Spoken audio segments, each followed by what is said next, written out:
السلام علیکم ورحمۃ اللہ وبرکاتہ۔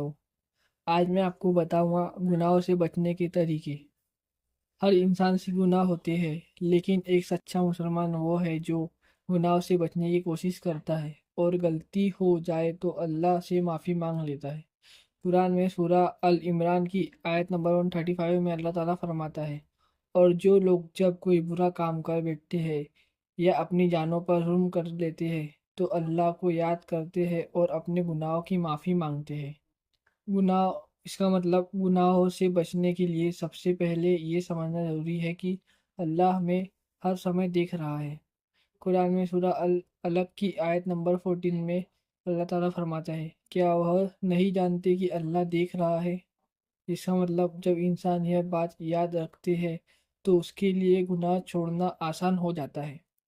گناہوں سے بچنے کے کچھ آسان طریقے۔ پہلا، 5 وقت کی نماز پڑھو۔ قرآن میں سورہ العنکبوت کی آیت نمبر 45 میں اللہ فرماتا ہے، بے شک نماز برے اور بے حیائی کے کاموں سے روکتی ہے۔ مطلب نماز انسان کو گناہوں سے دور رکھنے کا بڑا ذریعہ ہے۔ دوسرا، اچھے لوگوں کی صحبت اپناؤ۔ حدیث میں سنن ابو داؤد 4833 میں رسول اللہ نے فرمایا، انسان اپنے دوست کے دین پر ہوتا ہے، اس لیے دیکھو کہ تم کسے دوست بناتی ہو۔ تیسرا، قرآن پڑھو۔ قرآن میں سورہ البقرہ کی آیت نمبر 2 میں اللہ تعالیٰ فرماتا ہے، یہ کتاب لوگوں کے لیے ہدایت ہے۔ مطلب قرآن انسان کو صحیح راستہ دکھاتا ہے۔ چوتھا، گناہ کی جگہوں اور گناہ والی چیزوں سے دور رہو۔ اگر کوئی چیز بار بار گناہ کی طرف لے جاتی ہے تو اس سے دور ہو جاؤ۔ قرآن میں سورہ الاسراء کی آیت نمبر 32 میں اللہ فرماتا ہے، اور بے حیائی کے کاموں کے قریب بھی مت جاؤ۔ پانچواں، زیادہ سے زیادہ استغفار کرو۔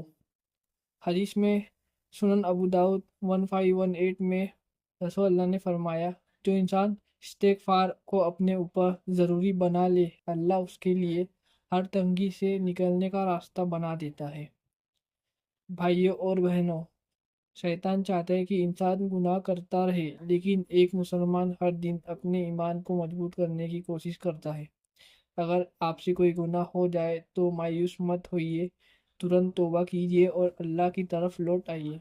قرآن میں سورہ الزمر کی آیت نمبر 53 میں اللہ تعالیٰ فرماتا ہے، اللہ کی رحمت سے مایوس مت ہو، بے شک اللہ سارے گناہ معاف کر دیتا ہے۔